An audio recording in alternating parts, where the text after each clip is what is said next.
ফ্যানের নিচে বসে আছে, এক্ষুনি ফ্যানের দিকে তাকায় চিন্তা করতেছে, আমার যেই বিপদে আমি পড়ছি এখান থেকে বাঁচার কোনো রাস্তা নাই, সুতরাং আমি আত্মহত্যা করব। ঋণের যন্ত্রণায় অথবা কোনো শোকে অথবা কোনো তাপে আত্মহত্যা করতে গেছে। শুধুমাত্র 10টা মিনিট যদি ধৈর্য ধারণ করতে পারে আর চিন্তা করতে পারে আমার রব আমাকে দেখছেন, তিনি অবশ্যই আমার জন্য একটা রাস্তা বের করে দেবেন, বুঝতে হবে তার ঈমানটা জীবিত আছে। এই লোক কখনো নিজের জীবন নিজে শেষ করে দিতে পারে না। আহারে, আমরা যদি বুঝতাম, আমরা যদি একটু চিন্তা করতাম যে আমার আল্লাহ তো আমাকে দেখছেন, তিনি অবশ্যই আমার জন্য কোনো না কোনো রাস্তাকে বের করে দিবেন, অথচ রাস্তাটা আমি কি দেখছি না, কিন্তু রাস্তাটা তৈরি করে রাখছেন কে? আচ্ছা বলেন তো, ইব্রাহিম আলাইহিস সালামের জন্য আল্লাহ যে আগুনটা ঠান্ডা করে দিলেন, উনি কি 1 সেকেন্ড আগে ওইটা জানতেন? সব রেডি, উনি তো আগুনে পরেই যাচ্ছেন, কিন্তু তার ঈমান এত মজবুত, তিনি একেবারে শক্ত হয়ে দাঁড়িয়ে আছেন। তিনি বলছেন আমি তো কোনো অন্ধ রবের গোলামি করি না, তিনি তো আমাকে দেখছেন। আর আল্লাহ পাক তাকে উদ্ধার ইব্রাহিম আলাইহিস সালাম। সুবহানাল্লাহ। তিনি যখন হকের দাওয়াত দিচ্ছিলেন, অবস্থাটা এমন হয়েছিল যে তার দাওয়াত কেউ গ্রহণ করতে রাজি হয় নাই। এবং আপনারা আশ্চর্য হবেন, তিনি হকের দাওয়াত দিলেন, তার মা তার বাবাও তার দাওয়াত কবুল করেন নাই। আপনি একটু চিন্তা করেন যে বাপ মা পর্যন্ত তার পক্ষে নাই, এর চাইতে বড় বিপদ মুসিবত আর কি হতে পারে? হযরত ইব্রাহিম আলাইহিস সালামের বিপক্ষে রাষ্ট্রশক্তি চলে গেছে, তখন ক্ষমতায় ছিল কে? নমরুদ। আচ্ছা, এরপরে তার মা তার বাপ চলে গেছে, তার কথা কেউ শুনতে কি? পুরা কওমের লোকেরা একত্রিত হয়ে সিদ্ধান্ত নিলেন যে ইব্রাহিমকে যদি তোমরা শাস্তি দিতে না পারো তাইলে তোমরা তোমাদের রবকে খুশি করতে পারো। তাদের ভাষায় তাদের রব, তাদের প্রতিমাগুলা। যার কারণে তারা বললেন তোমরা যদি তোমাদের রবের জন্য কোনো কিছু করতে চাও, রবকে যদি খুশি করতে চাও, ইব্রাহিমকে শাস্তি দেওয়া লাগবে, তাকে ছেড়ে দিলে চলবে না। এই কথা বলার পরে তখনকার সময়ে রাষ্ট্রশক্তি, তার মা তার বাবা, কওমের সমস্ত নেতারা একত্রিত হয়ে সিদ্ধান্ত নিলেন হযরত ইব্রাহিম আলাইহিস সালামকে আগুনে জ্বালায়া দেওয়া হবে। তিনি একা, তার কথা তখন শুনছিলেন একজন, তার ভাতিজা হযরতে লূত আলাইহিস সালাম। কথাকে বুঝতেছেন? তিনি ছাড়া তার পক্ষে কেউ নাই। পুরা ঘটনা বলা আমার উদ্দেশ্য না, নবীদের পরীক্ষাটা কি পরিমাণ ছিল। এই পৃথিবীতে যুগে যুগে যারাই হকের কথা বলেছেন, রাষ্ট্রশক্তি তাদের বিরুদ্ধে দাঁড়িয়েছে। যেমন ডাক্তার জাকির নায়েক, সারা পৃথিবী তাকে চিনে। তিনি দ্বীনের দাওয়াত দিতেন, রাষ্ট্রশক্তি তাকে নিজের দেশে থাকতে দেয় নাই, দেশ থেকে বের করে দিয়েছে। এমন হাজার হাজার দ্বীনের দায়ী পাবেন, হকের দায়ী পাবেন, যারা শুধুমাত্র আল্লাহর দাওয়াত দেওয়ার কারণে, হকের দাওয়াত দেওয়ার কারণে সমকালীন রাষ্ট্রশক্তি তাদেরকে ফাঁসিতে ঝুলাইছে, আগুনে জ্বালায় দিছে, যেমনটা হযরতে ইব্রাহিম আলাইহিস সালামের সাথে করা হয়েছে। এখন তো হকের দাওয়াত দিলে তার বিরোধিতা যদি কেউ করে, তার পক্ষেও কিন্তু লোক থাকে। কিন্তু হযরত ইব্রাহিম আলাইহিস সালামের অবস্থাটা এমন ছিল, তার পক্ষে কথা বলার কোনো লোক একজনও নাই, নিজের মাও না বাপও না। আমি আর আপনি হইলে হাত গোঠাইয়া যেতাম। এবার খেয়াল করেন, তারা 40 দিন পর্যন্ত লাকড়িকে একসাথে জোগাড় করলেন, আগুন জ্বালায় দিলেন। পুরো ঘটনাটা বলা আমার উদ্দেশ্য নয়। তারা একটা চরকা বানাইছে, চরক গাছ, এটা দিয়ে ঘুরে ঘুরে তাকে ফালায়া দেওয়া হবে। আমার কলিজার ভাইয়েরা, হযরত ইব্রাহিম আলাইহিস সালাম একা, তার চোখ থেকে দরদর করে পানি পড়তেছে। জিবরাইল আমিন এসে বললেন, ইব্রাহিম এই ধরো, আমার হাতটা ধরো, আমি তোমাকে এখান থেকে উদ্ধার করে নিয়ে যাব। ইব্রাহিম আলাইহিস সালামের সোজা সাপটা জবাব, ও জিবরাইল, তুমি আমাকে হাত দিয়ে সাহায্য করতে চাইও না, কারণ আমি যে আল্লাহর জন্য এ আগুনে পড়তে প্রস্তুতি নিয়েছি। আমার আল্লাহ তো অন্ধ নন, তিনি তো বয়রা নন, তিনি তো সবকিছু শুনছেন এবং দেখছেন। আমি আমার আল্লাহ ছাড়া কারো কাছে আমি সাহায্য চাই না। চোখ থেকে পানি পড়তেছে। জিবরাইল আমিন বলতেছে, তাহলে আপনি কাঁদেন কেন? হযরত ইব্রাহিম আলাইহিস সালাম বললেন, আমি কান্না করি অন্য কারণে, তুমি তাকায়া দেখো। এই সমাজের প্রত্যেকটা লোক হকের কারণে আমার বিরুদ্ধে চলে গেছে, আমার কোনো কষ্ট নাই, কিন্তু আমার গর্ভধারিণী মা, আমার জন্মদাতা বাবা পর্যন্ত তাদের দলে যোগ দিছে। এর চাইতে বড় কষ্ট আমার জন্য কিছু হতে পারে না। আপনার মসজিদের চাকরি চলে যাবে, আপনার দাওয়াত কমে যাবে, আপনি রাষ্ট্রশক্তির চোখ রাঙ্গানিতে আপনি পড়বেন, হামলা খাবেন, মামলা খাবেন, ফাঁসির মঞ্চে যাওয়া লাগবে বলে আপনি হক কথা বলেন না, আপনার ঈমান দুর্বল, এতে কোনো সন্দেহ নেই। বাপ মা পর্যন্ত চড়াক গাছে রশি ধরে টানতেছে। এবার ইব্রাহিম আলাইহিস সালাম প্রস্তুত আগুনে পড়ার জন্য, আল্লাহর জন্য তিনি মাথা নত করবেন না। আল্লাহ রাব্বুল আলামিন এবার ঘোষণা দিলেন, কুলনা ইয়া নারু কুনি বারদাও ওয়া সালামান আলা ইব্রাহিম। আল্লাহ বলেন, আমি বললাম হে আগুন, ডাকটা কে দিছে? ইয়া নার, হে আগুন, আমি ডাক দিলাম। বারদান, বারদান শব্দটা এমন অর্থে ব্যবহার হয়, বেশি ঠান্ডাও বোঝানো হয় না, আবার গরমও বোঝানো হয় নাই। আল্লাহ পাক বলছেন বারদান, ও আগুন ঠান্ডা হয়ে যাও। এতটুকু বললেই তো পারতেন, কিন্তু পরে আল্লাহ পাক আরো বাড়ায় দিলেন, ওয়া সালামান আলা ইব্রাহিম। বারদান শব্দের অর্থ হলো ঠান্ডা, কিন্তু আল্লাহ বলেন বেশি ঠান্ডা হইলে আমার ইব্রাহিম কষ্ট পাবে। সালামান শব্দ দিয়ে আল্লাহ জানায় দিলেন, তুমি এয়ার কন্ডিশন, অর্থাৎ যেই পরিমাণে তাপমাত্রা থাকলে আমার ইব্রাহিমের কষ্ট হবে না, তেমন শান্তিদায়ক হয়ে যাও।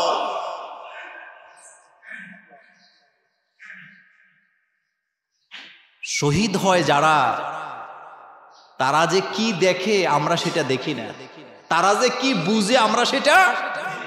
আপনার কাছে মনে হয় ছেলে মেয়ে চাকরি বাকরি সব ছেড়ে দিয়া শহীদ হওয়ার জন্য মঞ্চে চলে যাচ্ছে হাসতে হাসতে, আপনি তো দেখেন না ফেরেশতারা তার সামনে জান্নাত নিয়ে দাঁড়ায় আছে, আপনি সেটা দেখতে পান না, কিন্তু সে ঠিকই সেটা দেখতে পান। আপনি একটু চিন্তা করেন, আল্লাহ পাক বলতে পারতেন বারদান, আগুন তুই ঠান্ডা হয়ে যা, কিন্তু আগুন যদি ঠান্ডা হয়ে যায় ইব্রাহিমের কষ্ট হবে। এই জন্য আল্লাহ সালামান শব্দ ব্যবহার করলেন, শান্তিদায়ক ঠান্ডা হবে, না গরম না ঠান্ডা, এয়ার কন্ডিশন হয়ে যা। আমার কলিজার ভাইয়েরা এখন নাম ধরে বলে দিলেন আলা ইব্রাহিম, শুধুমাত্র আমার ইব্রাহিমের জন্য আগুন তুই শান্তিদায়ক হয়ে যা। পরীক্ষা পাস না কি? পরীক্ষায় সাহায্য কার কাছ থেকে আসে? শুধুমাত্র ইমানটা যদি আপনি ঠিক রাখতে পারেন, ইমানটা যদি আপনার ঠিক থাকে, তাহলে আপনাকে কেউ দুর্বল করতে। এবার দেখেন আমার কলেজার ভাইয়ারা, তিনি আগুন থেকে বের হলেন, এখনো তাকে রাষ্ট্রশক্তি ছেড়ে দেয় নাই। তারা এসে বলল, ইব্রাহিম তুমি আমাদের রবকে মানতে হবে, আমাদের খোদাকে মানতে হবে। ইব্রাহিম আলাইহিস সালাম বললেন, রব তো একজন। আচ্ছা তোমরা যাকে রব মানো, ফাইন্নাল্লাহা ইয়াতি বিশ-শামসি মিনাল মাশরিকি ফাআতি বিহা মিনাল মাগরিব। কি চমৎকার দলিল ইব্রাহিম আলাইহিস সালাম দিলেন। ইব্রাহিম আলাইহিস সালাম বললেন, তোমরা যাদেরকে রব মানো, তোমরা যাদেরকে স্রষ্টা মানো, আমার রব তো পূর্ব দিকে সূর্য উদিত করে পশ্চিম দিকে অস্ত যাওয়ায়। তোমরা যাদেরকে রব মানো, তাদের যদি ক্ষমতা থাকে তাহলে তোমাদের রবকে বলো তারা যেন পশ্চিম দিকে সূর্য উদিত কইরা পূর্ব দিকে অস্ত যাওয়ায়া দেখায়া দেয়, তাহলে বুঝতে পারবো তোমাদের রবদের কোনো অনুভূতি আছে, নতুবা এটাকে মানা যাবে না। কি দলিল, কি যুক্তি দিলেন তিনি! সুবহানাল্লাহ পড়েন। ফাইন্নাল্লাহা ইয়াতি বিশ-শামসি মিনাল মাশরিক ফাআতি বিহা মিনাল মাগরিব। আমার আল্লাহ তো পূর্ব দিকে সূর্য উদিত করেন, পশ্চিম দিকে অস্ত দেওয়া। তো তোমরা যাদেরকে রব মানো তাদেরকে বলো তারা যেন পশ্চিম দিকে সূর্যটা উদিত করে পশ্চিম দিকে অস্ত দিয়ে দেখাইতে পারে। এটাকে আদৌ পারবে? পারবে না। কি পরীক্ষাটা দিছেন! আমি আগেই বলেছিলাম এই পরীক্ষার আলোচনাটা আমি 3 জুমা চালাবো। তো হযরত ইব্রাহিম আলাইহিস সালাম তিনি পরীক্ষা দিলেন বাবেলে, পরীক্ষা দিলেন কেনানে। আগুন থেকে বের হয়ে তিনি সোজা চলে গেলেন কেনানে। কেনানে যাওয়ার পরে রাজার মেয়ে সারাকে বিয়ে করলেন। ঘটনা বলা উদ্দেশ্য নয়, পরীক্ষা কিন্তু নবীদের শেষ হয় না। আপনারা মনে করছেন এখন তো শ্বশুর বাড়িতে থাকে খায়, কিন্তু আল্লাহ বলেন না, আমার ইব্রাহিমের পরীক্ষা শেষ হয় নাই। কেনানে যাওয়ার সাথে সাথে কেনানে দুর্ভিক্ষ দেখা দিছে। অভাব কি দেখা দিছে? অভাব অনটন দেখা দিছে। অভাব, এমন অভাব লাগছে দেশের মধ্যে, খাবার নাই। কি নাই? খাবার নাই। অভাবে পড়লে আমরা আল্লাহকে ভুলে যাই কি যাই না? আহারে, বিপদে পড়লে আমরা একটা জিনিস মনে রাখবেন, বিপদ থাকার জন্য আসে না, বিপদ কেটে যাবে। বিপদ চিরদিন থাকার জন্য আসে না, এটা একটা না একটা সময় অবশ্যই কি কেটে যাবে। বিপদ কেটে যায়, বিপদ থাকে না। এজন্য যারা আত্মহত্যা করে তারা যদি একটা মিনিট ধৈর্য ধরতে পারে, সে কখন আত্মহত্যার কি করবে না। ফ্যানের নিচে বসে আছে, ফ্যানের নিচে বসে আছে, এক্ষুনি ফ্যানের দিকে তাকায় চিন্তা করতেছে, আমার যেই বিপদে আমি পড়ছি এখান থেকে বাঁচার কোনো রাস্তা নাই, সুতরাং আমি আত্মহত্যা করব। ঋণের যন্ত্রণায় অথবা কোনো শোকে অথবা কোনো তাপে আত্মহত্যা করতে গেছে। শুধুমাত্র 10টা মিনিট যদি ধৈর্য ধারণ করতে পারে আর চিন্তা করতে পারে, আমার রব আমাকে দেখছেন, তিনি অবশ্যই আমার জন্য একটা রাস্তা বের করে দেবেন, বুঝতে হবে তার ঈমানটা জীবিত আছে। এই লোক কখনো নিজের জীবন নিজে শেষ করে দিতে পারে না। আহারে, আমরা যদি বুঝতাম, আমরা যদি একটু চিন্তা করতাম যে আমার আল্লাহ তো আমাকে দেখছেন, তিনি অবশ্যই আমার জন্য কোনো না কোনো রাস্তাকে বের করে দিবেন। অথচ রাস্তাটা আমি কি দেখছি না, কিন্তু রাস্তাটা তৈরি করে রাখছেন কে? আচ্ছা বলেন তো, ইব্রাহিম আলাইহিস সালামের জন্য আল্লাহ যে আগুনটা ঠান্ডা করে দিলেন, উনি কি 1 সেকেন্ড আগে ওইটা জানতেন? সব রেডি, উনি তো আগুনে পরেই যাচ্ছেন, কিন্তু তার ঈমান এত মজবুত, তিনি একেবারে শক্ত হয়ে দাঁড়িয়ে আছেন। তিনি বলছেন, আমি তো কোনো অন্ধ রবের গোলামি করি না, তিনি তো আমাকে দেখছেন। আর আল্লাহ পাক তাকে উদ্ধার করেও দিলেন। সুবহানাল্লাহ। এখন আসেন, কেনানে যখন তিনি গেলেন তার পরীক্ষাগুলো কেমন ছিল? প্রথম পরীক্ষা, দুর্ভিক্ষ দেখা দিছে। কি দেখা দিছে? দুর্ভিক্ষ পতিত হচ্ছে আমার ভাইয়েরা। 2 নম্বর পরীক্ষা ছিল, হযরতের সারাকে তিনি বিয়ে করলেন, কিন্তু ফেরাউন বললে আবার নমরুদ ফেরাউন বললে আপনার আবার মুসা আলাইহিস সালামের ফেরাউন মনে করেন না, ইব্রাহিম আলাইহিস সালামের যুগেও কিন্তু ফেরাউন। এটা বোধহয় আজকেই শুনছেন নাকি? এটা ছিল। হযরতে ইব্রাহিম আলাইহিস সালামের স্ত্রী সারাকে কিডন্যাপ করে নিয়ে গেছে ফেরাউনের লোকেরা, অর্থাৎ দুষ্ট শাসকের লোকেরা তাকে নিয়ে গেছে, তার সাথে খারাপ কাজ করবে। একজন নবীর স্ত্রী, পুরা ঘটনাটা বলবো না, অন্যদিন যদি ইব্রাহিম আলাইহিস সালামের জীবনী নিয়ে কথা বলি তখন বিস্তারিত বলবো। এখন শুনেন, নিজের বউ নিয়ে গেছে, উনি কি শান্তিতে আছে? বাজারের মধ্যে ঘুরতেছে, চোখ থেকে পানি পড়তেছে, লোকেরা তাকে ধরলেন। অত্যাচারীদের রোল ছিল, যেই সুন্দরী রমণী নারীর সাথে যাকে পাওয়া যেত, সে যদি বাই হতো তাকে ছেড়ে দিত, স্বামী হইলে তাকে হত্যা করা হতো। এখন ইব্রাহিম আলাইহিস সালাম তো স্বামী, যদি বলে স্বামী তাহলে রাখবে না, হত্যা করবে? আল্লাহ জানায় দিয়েছে, ইব্রাহিম এই মুহূর্তে স্বামী স্ত্রী পরিচয় দেওয়া যাবে না। এখন তোমাকে যখন প্রশ্ন করা হবে, হযরত সারা তোমার কি হয়, তুমি বলবা এটা আমার বোন। এটা কি লম্বা কথা, ছেড়ে দেয় নাই, তাকে নিয়ে গেছে, মারে নাই। এখন অত্যাচারী শাসক যখন হযরতের সারার কাছে গেছে, তার সাথে খারাপ কাজ যখন করতে যায়, হাত পা অবশ হয়ে গেছে। 1 বার 2 বার 3 বার চেষ্টা করলেন। সতী রমণীরা এমন হয়, তাদের জীবন তারা দিয়ে দেয়, কিন্তু তারা তাদের ইজ্জত সম্মান কারো কাছে বিলায়া দেয় না। আমার কলিজার ভাইয়েরা, এতটাই সতী নারী হযরতে সারা ছিলেন, তার কাছে যতবার শাসক গেছে ততবার তার হাত পা অবশ হয়ে যায়, যতবার যায় ততবার অবশ হয়ে যায়। এখন বলতেছে আমি তোমার কাছে একটা কথা জানতে চাই। কই কি কথা?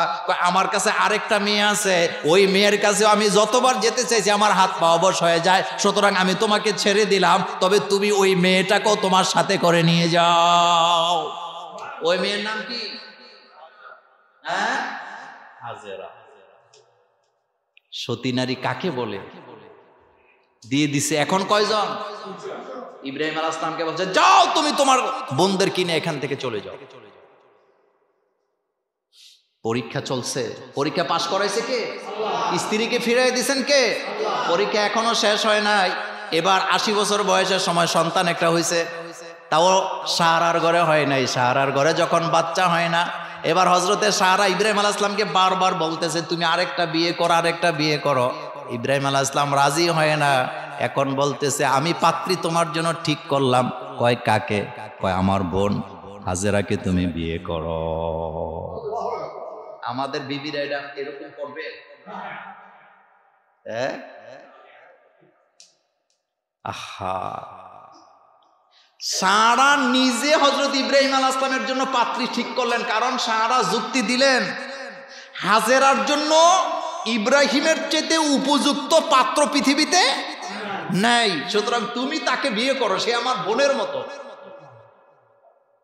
ইব্রাহিম আলাইহিস সালাম রাজি ছিলেন না, পরে রাজি করাইয়া ছাড়ছে। আর আমার দেশে স্বামী যদি দ্বিতীয় বিয়ে করতে চায়, স্ত্রীর সন্তান না হইলে প্রয়োজনে তালাক দিয়ে চলে যাবে, এরপরও রাজি হবে না। এটা বুঝে না যে স্বামী যদি 2 বিয়ে করে বরকত বাড়ে না কমে। জানি না কোন ফেস লাগাইতেছে এই ওয়াজ। আল্লাহ কোরআনে বলছে মাসনা সুলাসা রুবা, যদি তোমরা ইনসাফ করতে পারো তাহলে 2টা 3টা 4টা করো, এতে কোনো অসুবিধা নাই। কিন্তু একটার দিকে ঝুঁকে যাইও না, একটার দিকে ঝুঁকে যেও না। পরিস্থিতি যদি বাধ্য করে, বাংলাদেশে নয় সারা পৃথিবীতে আপনি লক্ষ লক্ষ স্ত্রী পাবেন যারা একটা সন্তান জন্ম নেওয়ার পরে তিনি কোনো রোগের কারণে বিকলাঙ্গ হয়ে গেছে, উনি আর সন্তান জন্ম দিতে পারবে না। এখন এই শাস্তি স্বামীকে দেওয়া হচ্ছে, তুমি আর বিয়ে করতে পারবে না, একটা তো আছে। অথচ সন্তান একাধিক হওয়ার দরকার আছে না নাই? এখন দেখেন সারার ঘরে বাচ্চা হয় না, হযরতে হাজেরার গর্ভে বাচ্চা ঠিকই হয়েছে। নাম কি? কত বছর বয়সের সময়? আমার কলেজের মেয়েরা পরীক্ষা কিভাবে পাশ করছে, কত কঠিন কঠিন পরীক্ষা তিনি দিছেন। যখন ছেলে একটু বুঝের হয়েছে, এখন আল্লাহ কয় তোমার স্ত্রীকে, তোমার সন্তানকে তুমি এমন জায়গায় রেখে আসবা যেখানে গাছ নাই, ঘাস নাই। পরীক্ষা নাম্বার 4, 4 নাম্বার পরীক্ষা চলতেছে।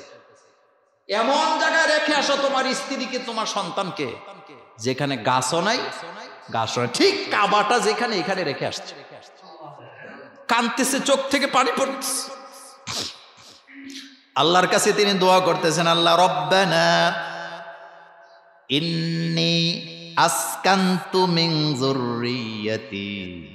কি চমৎকার দোয়া বলতেছে, ও আমার পালনকর্তা, ও আমার রব, আমার পরিবারের সদস্যদেরকে তুমি তোমার রহমতের চাদর দিয়া ঢেকে দাও, আমি তোমার কাছে রেখে গেলাম, তুমি তাদের হেফাজতকারী হয়ে যাও।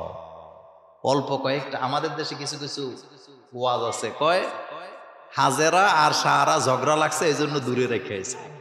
এগুলা মিথ্যা কথা, বানানো কথা। এটা পরীক্ষা ছিল কার পক্ষ থেকে? যাও তোমার ছেলে তোমার স্ত্রীকে দূরে রেখে আসো। কিন্তু ওনার সাথে আরেকজন স্ত্রী আছে না নাই? ওনার নাম কি? সারা। রেখে আসছে। লম্বা কথা তো। এমন জায়গায় রাখছে, হযরতে হাজেরা বলতেছে আপনি আমাদেরকে এখানে কেন রেখে যান? রবের হুকুমে রেখে যাচ্ছে। কাঁদতেছে, দূরে যেয়ে দোয়া করতেছে, আল্লাহ আমার সন্তান আমার স্ত্রীকে তোমার হাতে রেখে গেলাম। কতগুলো খেজুর আর একটু পানি দিয়ে গেছে, একদিনেই কি উত্তপ্ত মরুভূমি। যারা উমরা করছেন, হজে গেছেন, দেখছেন গরম কারে কয়। এই জায়গায় পড়ে আছে, পানি নেই, গাছ নাই, কিচ্ছু নেই। এমন জায়গায় হেফাজত করলেন কে? তিনি তো চলে গেছে কানতে কানতে, তার খবর নেই। অথচ আল্লাহ পাক সেই জায়গায় জমজমের পানি বের করে দিলেন। এগুলি শোনার পরেও যাদের ইমান তাজা হয় না, বুঝতে হবে তার রোগ আছে।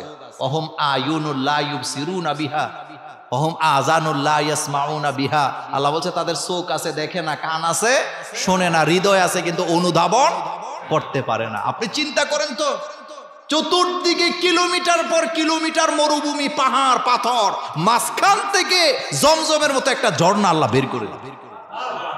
পানি কি এটা শেষ হয়ে গেছে? এটা কি শেষ হবে? শেষ হবে না। সেই জায়গায় তাকে পরীক্ষা আল্লাহ পাশ করেছে। কয়েকদিন পরে আল্লাহ আমি একটু দেখতে যাই, যাও দেখতে যাও। দেখতে যায় দে ওখানে গ্রামের মতো দেখা যায়। গ্রাম করে দিছে কে?